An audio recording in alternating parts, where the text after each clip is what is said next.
My family and I have been at Visalia First Assembly for going on 25 years now.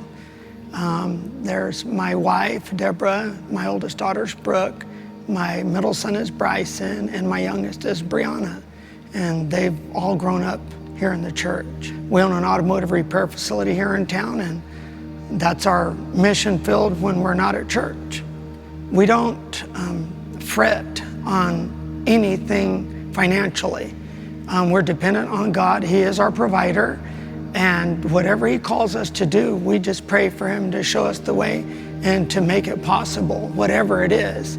And this last year, He's called on us to do some pretty incredible things which are beyond our reach. And so far, He has provided in each and every one of the instances that He has asked us to participate in. And it's been pretty phenomenal to watch His hand through all of that. And so, our position is just to be prepared for what it is that God needs us to do. So everything that comes to us is not for us. We take a portion of it and we use that to do what we need to do as a family.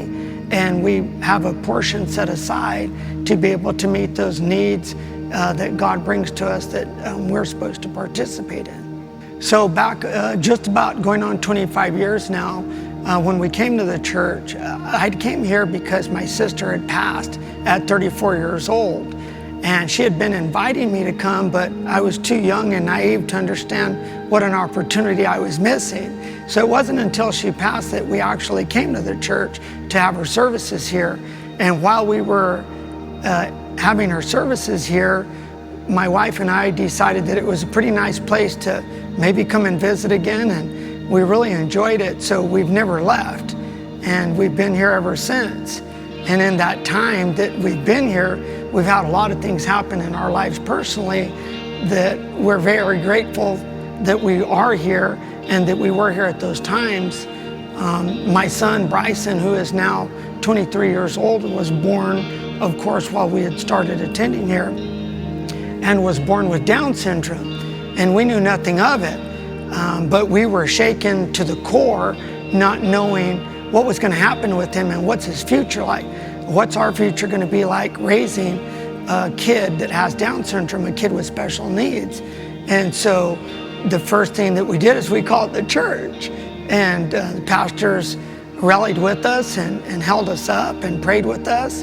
And that just helped us tremendously to be able to get started on that journey with my son.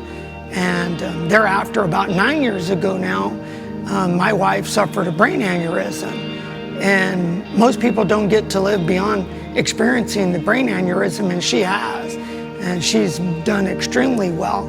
And while that was all taking place, again, we had the church to fall back on because they're our family. And all the different people, pastors, friends in the church, just everybody rallied around the family to help with whatever needed to be done.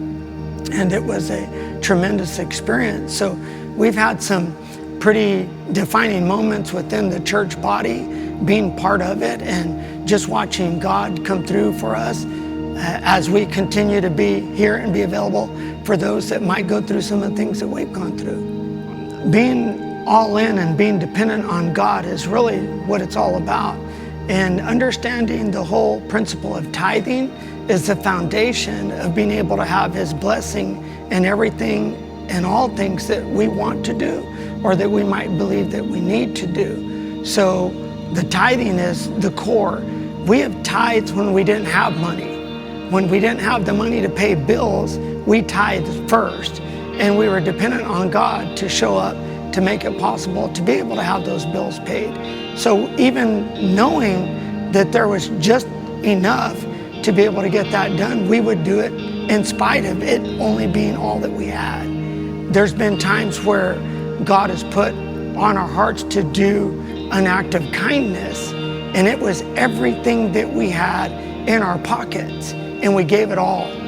And only to come and find out that afternoon that He would replenish that multiple times over. So there was nothing ever to be concerned about, knowing that all along He's going to make a way and He will provide for whatever it is that we need to have. Having that relationship with God and being totally dependent on Him and being all in. All other things put aside, that when it comes down to it, it's just you and him, me and him. And so that when those things are happening, we know that we're going to be good. The Bible tells us so. We have multiple promises throughout the Bible that are going to share with us what it is and those gifts that we have that are going to bring us through those trying times. We may not see it as it is. We may not see it the way we want to see it, but rest assured, it is happening. God is with us. God is with you, and he will bring you through it, because I've seen him do it in our family time and time again. And just as he has done it for us, he can do it for you.